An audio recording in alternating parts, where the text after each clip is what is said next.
At 2:17 local time, inside the dim blue light of an E-2D Hawkeye, a controller watched the Gulf traffic display do something it should not do.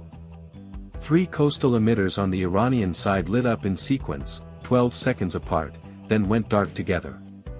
Not random. Not routine. A search pattern. A net tightening. 90 seconds later, a hot track climbed inland. Fast. Steep. Solid fuel. Not a drone. Not a cruise missile. Something built to get high, come down hard, and kill a ship before that ship could move enough to matter. On the carrier, nobody needed a speech. If this was an anti-ship ballistic shot, the clock had already started, and the clock was short. A carrier at flank speed can move. But not enough to outrun a weapon that only needs one good terminal picture. And in the Persian Gulf, distance is compressed. Shore batteries do not have to chase you. They wait. They track. They launch from a map they have already studied for years. The missile rising off Iranian soil may have been from the Khalij Fars line, or a newer anti-ship ballistic variant in the same logic chain. The exact model matters less than the problem it creates. These weapons are designed to hit something huge, moving, and incredibly valuable from hundreds of kilometers away. A floating airbase. 5,000 sailors. A political shockwave wrapped in steel. If one gets through, it is not just a hit. It is a strategic event. That is why the most important battle was never the missile itself. It was the picture behind it. Because no matter how dramatic the launch looks, an anti-ship ballistic missile is not magic. It still needs a kill chain. Someone has to find the carrier, keep track of it, update that track, and hand the missile a believable patch of ocean to dive into.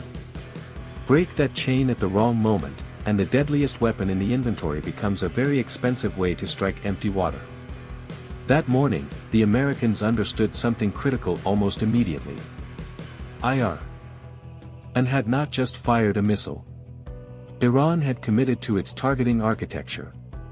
And that meant the real fight was about to happen in the invisible space between sensors, data links, decoys, and timing. Inside the strike group, the first instinct could have been noise. Light every radar. Push every jammer. Launch early. Flood the sky with defensive activity and make the threat obvious. But that would also answer the one question Iranian operators still needed answered.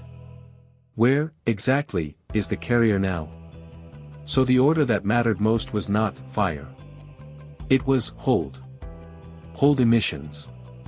Hold the obvious response. Hold until the missile tells you what it believes. That takes discipline. It is easier to shoot than to stay patient with a ballistic track inbound. Easier to trust steel than ambiguity. But modern naval combat is brutal precisely because the side that panics first often reveals more than it protects. A U.S. carrier strike group is not one ship with escorts drifting nearby.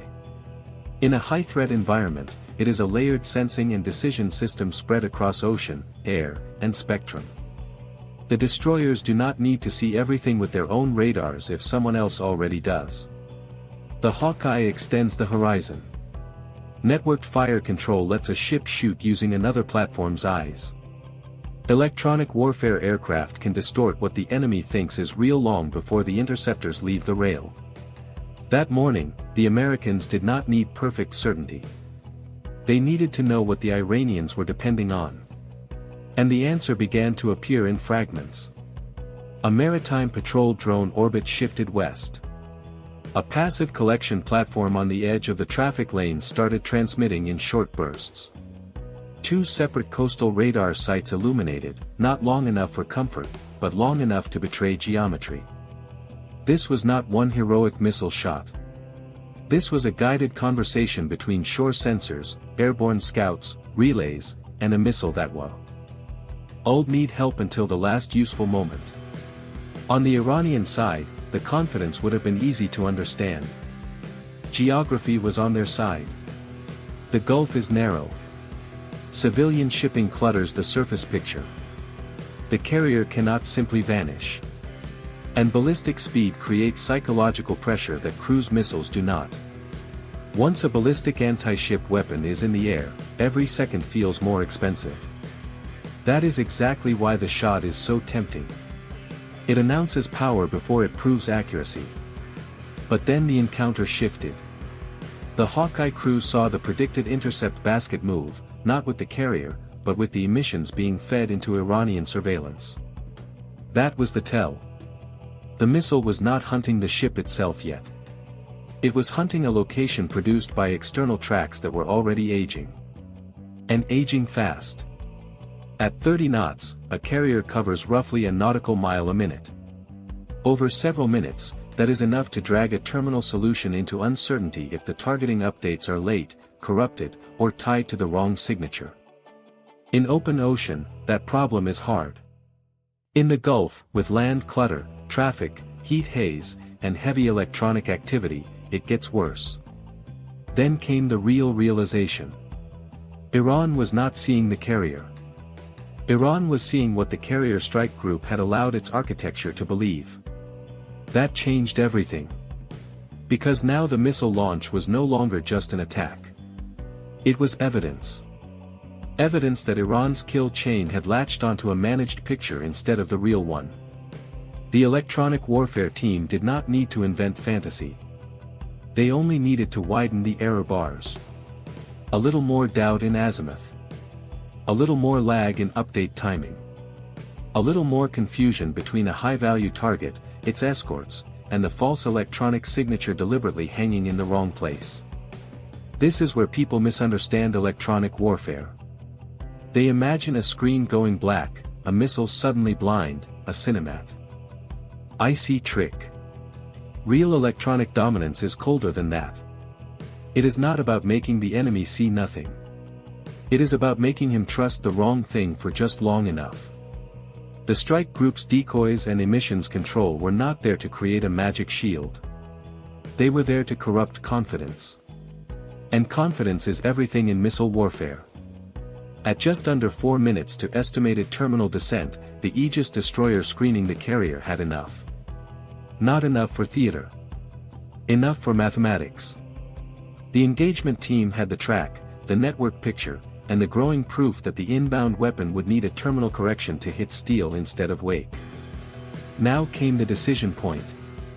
Shoot early, and you reveal the exact defensive posture while the missile may still have room to maneuver around the intercept attempt. Shoot too late, and you let a fast-diving threat enter the ugliest part of the envelope. The weapons officer chose the narrow middle. One SM-6 came off the rail. Then silence again. Not panic. Not a ripple fire for comfort. A measured commitment. The kind of choice that says the commander believes the system understands the fight. The SM-6 matters here for one reason above all others: it is built for a world where the shooter and the sensor do not have to be the same platform. It can take a networked picture, race out, and kill in the terminal phase where seconds are thin and mistakes are fatal. In other words, it is the opposite of swagger. It is disciplined geometry turned into a weapon. Now the two tracks were converging. Above them, the missile seeker had to prepare for the hardest task in the entire chain, turning a fast, descending body into a precise ship kill against a target that had moved, concealed its truth, and poisoned the picture around it. This is the moment title writers love to skip. Because the most dramatic part is not impact. It is doubt. Somewhere on the Iranian side, an operator would have been waiting for confirmation that never arrived cleanly. The track was there, but unstable. The expected correlation between search radar, relay updates, and terminal basket was no longer neat. The target area had widened. The signature quality had degraded. The weapon was still lethal, still fast, still dangerous. But it was no longer hunting certainty. It was diving into an argument. Then the argument collapsed. The inbound track made the kind of late correction that looks violent on a screen and desperate in reality. Not the smooth confidence of a missile locked to truth. A sharper terminal adjustment, the signature of a weapon trying to reconcile conflicting inputs while altitude disappears and the sea comes up fast. That was the opening. The SM-6 met it over empty water. No fireball worthy of mythology.